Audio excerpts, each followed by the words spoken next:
Last हमने पढ़ लिया था parallel plate capacitor with the conducting slab. Conducting slab के लिए मैंने आपको एक्सप्लेन कर दिया था कि कंडक्टिंग स्लैब के लिए हमारा जो कैपेसिटेंस आता है वो क्या आता है, C with the medium equals to C naught divided by 1 minus T by D। T इसमें क्या है, कंडक्टिंग स्लैब की थिकनेस, और D क्या है, जो कैपेसिटेंस के पैरेलल प्लेट कैपेसिटर्स के जो टू प्लेट्स हैं उनके बीच का सेपरेशन। अब हम नेक्स्ट पढ़ते हैं कि capacitance of A parallel plate capacitor with a dielectric slab. कोई कैपेसिटेंस है, उसके अंदर अगर डाइइलेक्ट्रिक स्लैब रखा हो तो हमारा कैपेसिटेंस कितना आएगा। लास्ट तो कंडक्टिंग स्लैब पढ़ लिया था। कंडक्टिंग स्लैब में हमारा क्या था, जो इलेक्ट्रिक फील्ड था वो inside the conducting slab is 0। ठीक है, कंडक्टिंग स्लैब के अंदर जो इलेक्ट्रिक फील्ड होता है वो 0 होता है, क्योंकि कंडक्टिंग स्लैब को चाहे जितना भी मर्जी चार्ज दे लो, उसका जो चार्ज होता है वो ओवर द सरफेस स्प्रेड हो जाता है, जिसकी वजह से इनसाइड द कंडक्टर कोई charge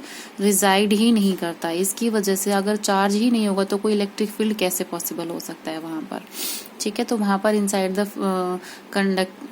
the conducting slab electric field will be 0। अब नेक्स्ट है हमारा डाइइलेक्ट्रिक स्लैब। अगर इंसर्ट करते हैं हम पैरेलल प्लेट कैपेसिटर के अंदर तो उसके कंडक्टेंस पर क्या इफेक्ट पड़ेगा। ठीक है, तो सेम हमने डायमेंशन सेम रखे हैं। इसका area of cross section A है, इसकी सेपरेशन बिटवीन टू प्लेट्स कितनी है, D, और जो कंडक्टिंग स्लैब की थिकनेस है वो कितनी है हमारी, T। सेम रखा है हमने, चार्जिंग भी सेम रखा है। चार्ज हमारा सिग्मा है, सिग्मा चार्ज डेंसिटी दे रखी है जो कि हमारी होती है Q बाय A। ठीक है, और इसके लिए इलेक्ट्रिक फील्ड जो होगा, इलेक्ट्रिक फील्ड हमारा क्या होता है, जैसे कि मैंने इसके ऊपर सिग्मा चार्ज हमारा यहाँ पर है, sigma charge density minus sigma यहाँ पर है, तो हमारे जो सिग्मा होगा ये पॉजिटिव चार्ज जो यहाँ होगा, इतना ही हमारा नेगेटिव चार्ज दूसरी प्लेट पर होगा। ठीक है, सिग्मा का रिप्रेजेंटेशन आपको पता ही है कि चार्ज डिवाइडेड बाय A होता है, चार्ज पर यूनिट एरिया, ये होती है सरफेस चार्ज डेंसिटी। ठीक है, तो फर्स्ट जो पैरेलल प्लेट कैपेसिटर है, इसमें अगर डाइइलेक्ट्रिक स्लैब नहीं है तो हमारा इलेक्ट्रिक फील्ड किस तरफ होगा, positive to negative. Electric field की डायरेक्शन हमेशा क्या होती है, पॉजिटिव टू नेगेटिव। देखो ये इलेक्ट्रिक फील्ड की हमारी डायरेक्शन हो गई। ठीक है, अब हमने यहाँ पे रख दी डाइइलेक्ट्रिक स्लैब, अंदर पैरेलल प्लेट के अंदर हमने रख दी डाइइलेक्ट्रिक स्लैब। अब डाइइलेक्ट्रिक स्लैब का क्या होता है कि ड्यू टू इंडक्शन इस डाइइलेक्ट्रिक स्लैब पे कोई चार्ज नहीं है इनिशियली, पर पैरेलल प्लेट कैपेसिटर के ऊपर चार्ज है, तो इस चार्ज की वजह से ड्यू टू इंडक्शन की प्रॉपर्टी की वजह से यहाँ पर क्या होगा, ऑपोजिट चार्ज जनरेट हो जाएगा। प्लस चार्ज है तो यहाँ पर नेगेटिव चार्ज जनरेट होगा, यहाँ नेगेटिव चार्ज है तो यहाँ पर क्या होगा, पॉजिटिव चार्ज जनरेट होगा। ठीक है, तो इस तरीके से यहाँ पर भी हमारा पॉजिटिव चार्ज जनरेट हो गया, नेगेटिव चार्ज जनरेट हो गया। अब यहाँ पर जो अगर चार्ज है इस स्लैब डाइइलेक्ट्रिक स्लैब के अंदर कोई चार्ज है, तो डाइइलेक्ट्रिक स्लैब की प्रॉपर्टी ये नहीं होती कि अंदर कोई चार्ज होगा तो उसको वो सरफेस पर स्प्रेड कर देगी, नहीं। जहां पर जो इसमें डाइइलेक्ट्रिक स्लैब में अगर चार्ज दे दिया तो वो चार्ज वहीं की वहीं मेंटेन रहेगा। ठीक है, अब ये जो चार्ज है, अब इस चार्ज की वजह से कुछ ना कुछ electric field inside the dielectric slab भी कुछ इलेक्ट्रिक फील्ड होगा, जो कि डायरेक्शन क्या होगी, ऑपोजिट डायरेक्शन होगी, क्योंकि इलेक्ट्रिक फील्ड की डायरेक्शन हमेशा क्या होती है, पॉजिटिव टू नेगेटिव। तो इसके अंदर पॉजिटिव इस तरफ है, नेगेटिव इस तरफ है, तो जो इलेक्ट्रिक फील्ड की डायरेक्शन होगी वो हमारी क्या होगी, EP की direction opposite to this electric field. ठीक है, तो जो टोटल रिजल्टेंट इलेक्ट्रिक फील्ड आएगा हमारा क्या आएगा, electric field equals to E naught minus EP। जो यहाँ पर जो रिजल्टेंट इलेक्ट्रिक फील्ड बनेगा वो हमारा क्या बनेगा, E नॉट माइनस EP। ठीक है, अब हम इसकी कैपेसिटेंस लिखेंगे। ठीक है, कैपेसिटेंस के लिए हमें क्या क्या चाहिए, C equals to Q by V। तो फर्स्ट हमें पोटेंशियल निकालना है। पोटेंशियल निकालने के लिए हमें इलेक्ट्रिक फील्ड पता होना चाहिए। इलेक्ट्रिक फील्ड क्या होता है हमारा, सिग्मा बाय एप्सिलॉन नॉट। तो जो हमारा E नॉट है हम इसको क्या लिख सकते हैं, सिग्मा बाय एप्सिलॉन नॉट, और सिग्मा की वैल्यू सब्स्टिट्यूट करेंगे तो हमारे पास क्या आएगा, Q by A epsilon naught. ये हमारी वैल्यू हो गई, ये हमारी फर्स्ट इक्वेशन हो गई, ये हमारी सेकेंड इक्वेशन हो गई। ठीक है, अब हमें लिखना है potential due to this charges. तो पोटेंशियल लिखने के लिए जैसे मैंने कंडक्टिंग स्लैब में बताया कि एक तो इस कंडक्टिंग स्लैब का होगा T थिकनेस में, और जो बाकी का जो रेस्ट ऑफ द थिकनेस होगी उसमें क्या होगा, इलेक्ट्रिक फील्ड E नॉट।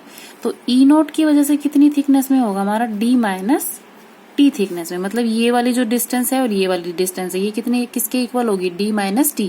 मतलब T घटा दिया इसमें से D डिस्टेंस में से। ठीक है, तो ये हमारा इलेक्ट्रिक फील्ड कितना होगा, E not D minus T। और जो एक्स्ट्रा इलेक्ट्रिक फील्ड होगा मतलब दूसरा पोटेंशियल किसकी वजह से होगा, इस conducting slab sorry dielectric slab की वजह से। इसमें इलेक्ट्रिक फील्ड कितना है हमारा, ई है, ठीक है, और इसकी डिस्टेंस कितनी है हमारी, टी थिकनेस में, ठीक है।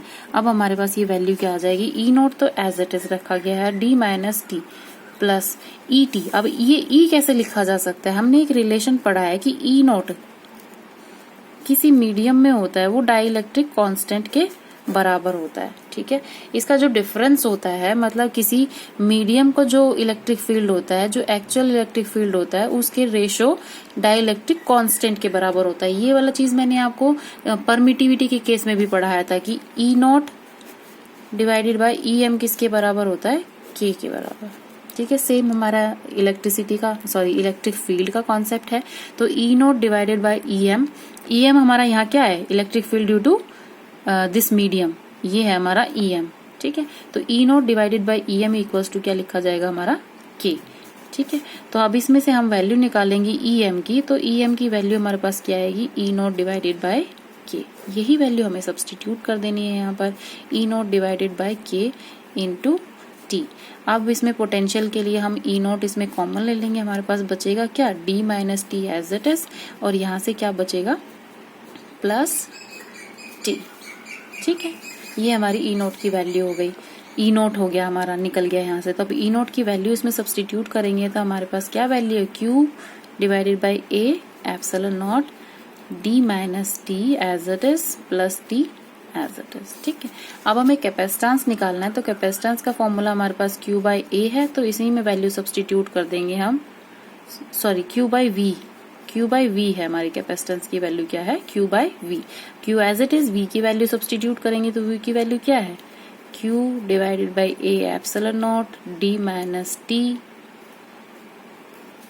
प्लस टी, ये कंप्लीट वैल्यू है हमारी वी की, ठीक है। तो इसमें से क्यू कैंसिल हो जाएगा, ये ए एप्सिलॉन नॉट ऊपर चला जाएगा, ए epsilon naught divided by D minus T plus T, okay. Sorry, एक चीज और रह गई हमारी यहाँ पर, जब मैं टी डिवाइडेड बाई के तो भूल ही गई, यहाँ पे मैंने ई नोट अगर कॉमन ले लिया है तो डी माइनस टी तो एज इट इज, यहाँ पर सिर्फ टी नहीं आएगा, टी बाई के आएगा, के भी तो रह गया ना मेरा, यहाँ पर के जो कांस्टेंट है वो रह गया, ये के टी बाई के आएगा, ओके। इसमें तो कोई डाउट नहीं है ना कि टी बाई के कैसे आया, ठीक है, ये टी बाई के है हमारा। अब हमारी ये कैपेसिटेंस आता है due to dielectric medium. अब हम कंपैरिजन करना चाहते हैं कि जो कैपेसिटेंस हमारा आया था without any dielectric slab और कंडक्टिंग स्लैब, जो कैपेसिटर में क्या था, सिर्फ एयर भरी हुई थी, यहाँ पर कोई एयर थी, कोई मीडियम नहीं था, सिर्फ एयर था, ठीक है। तो उसका कंडक्टेंस क्या आया था, C equals to C naught equals to A epsilon naught divided by D, ठीक है। अगर इसी की फॉर्म में हम इसको लिखना चाहे तो हम कैसे लिखेंगे, सी में से कुछ कॉमन लेना पड़ेगा हमें, ए epsilon naught divided bye D, क्योंकि ये वाला फॉर्मेट बनाना है हमने। तो डी अगर हमने कॉमन ले लिया तो यहाँ से डी कॉमन लेंगे तो 1 बचेगा, और यहाँ से डी कॉमन लेंगे तो टी बाय डी बचेगा, और यहाँ से डी कॉमन लेंगे तो टी बाय के डी, मतलब डी से डिवाइड करना पड़ेगा, ठीक है।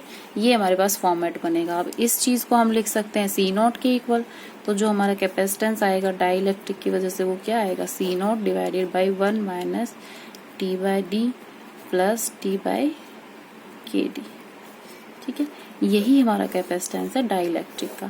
इसमें मैंने एक स्पेशल केस और ऐड कर दिया था कि टी बाई डी जो है वो लेस देन 1 होता है, मतलब टी जो थिकनेस है वो डी से हमेशा कम है, मतलब जो इसके अंदर जो डाई इलेक्ट्रिक स्लैब डालेंगे वो हमेशा डी से कम रहेगी, क्योंकि अंदर तो उसके फिट ही नहीं हो पाएगी। डी सेपरेशन क्या है, इन दोनों के बीच की सेपरेशन, इससे ज्यादा डी से ज्यादा तो हम सेपरेशन रख ही नहीं सकते ना इसके बीच में, तो टी क्या होगा, हमेशा लेस देन डी होगा। तो टी डिवाइडेड बाई किसके लेस देन होगा, 1 के इक्वल, ठीक है। तो ये वाली टर्म जो है हमारी लेस देन 1 होगी, ठीक। तो जो हमारा कैपेसिटेंस है डाई इलेक्ट्रिक का वो हमेशा क्या होगा, इनवर्सली प्रोपोर्शनल है ये। तो जो हमारा कैपेसिटेंस डाई इलेक्ट्रिक का जो कैपेसिटेंस होगा वो हमेशा क्या होगा, सी नोट से ज्यादा होगा। मतलब कहने का यह है कि अगर हमें किसी पैरेलल प्लेट कैपेसिटर की अगर कैपेसिटेंस बढ़ानी है तो हमें क्या करना पड़ेगा, उसके अंदर डाई इलेक्ट्रिक स्लैब को इंसर्ट करना पड़ेगा कि उसकी कैपेसिटेंस इंक्रीज हो जाए, ठीक है। तो ये हमारा कॉन्सेप्ट है डाइलेक्ट्रिक स्लैब का। अब अगर इसमें कोई डाउट हो तो आप मुझसे पूछ सकते हैं मैसेज करके या कॉल करके।